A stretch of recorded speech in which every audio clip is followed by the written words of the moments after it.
Bismillahirrahmanirrahim. Assalamualaikum warahmatullahi wabarakatuh. Perkenalkan, saya Ayunun Asmawati. Saya dari kelas 6A reguler pagi. Di sini saya akan menyampaikan video tentang uji tes sampel independen.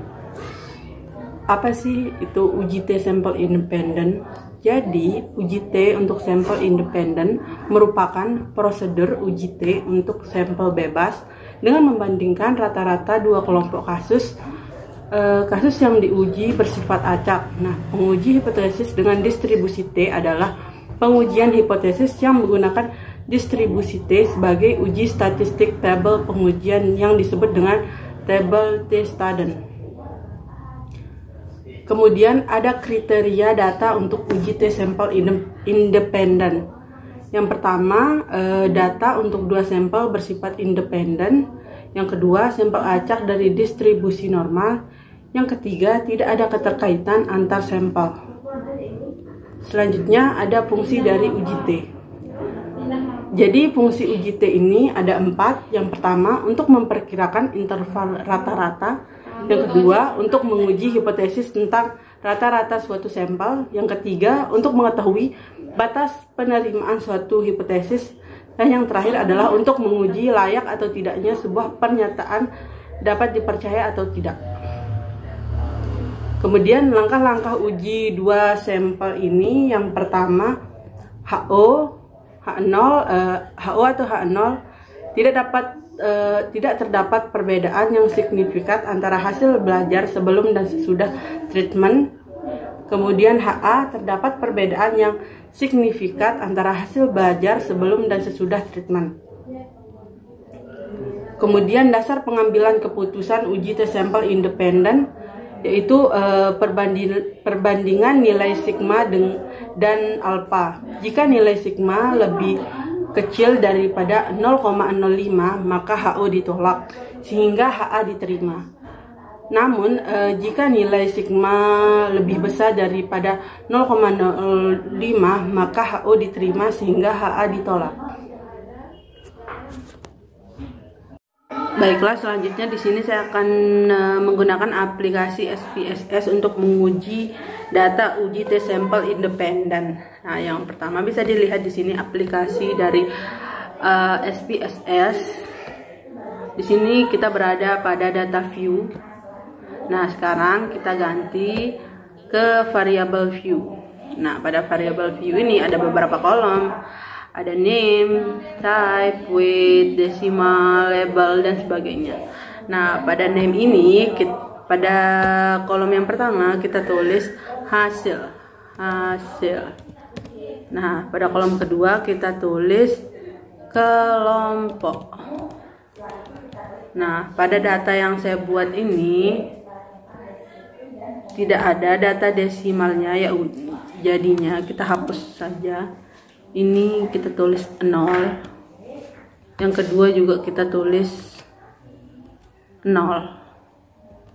Selanjutnya salah 0. Nah, selanjutnya pada label kita tulis hasil belajar. Oke, kita tulis hasil belajar.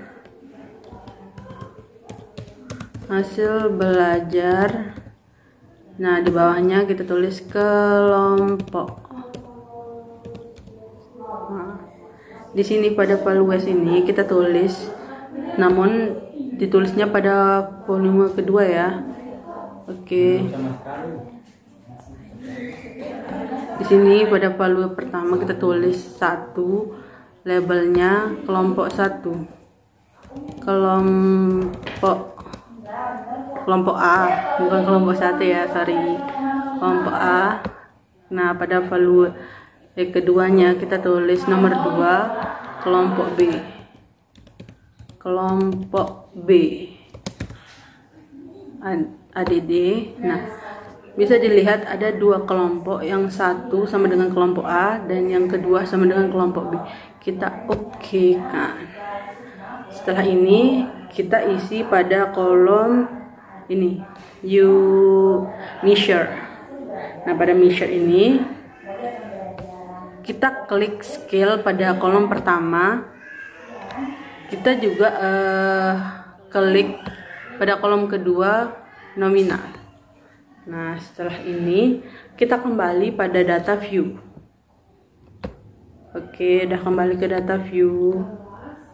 Nah, di sini data yang udah saya siapkan bisa dilihat. Sekarang kita blok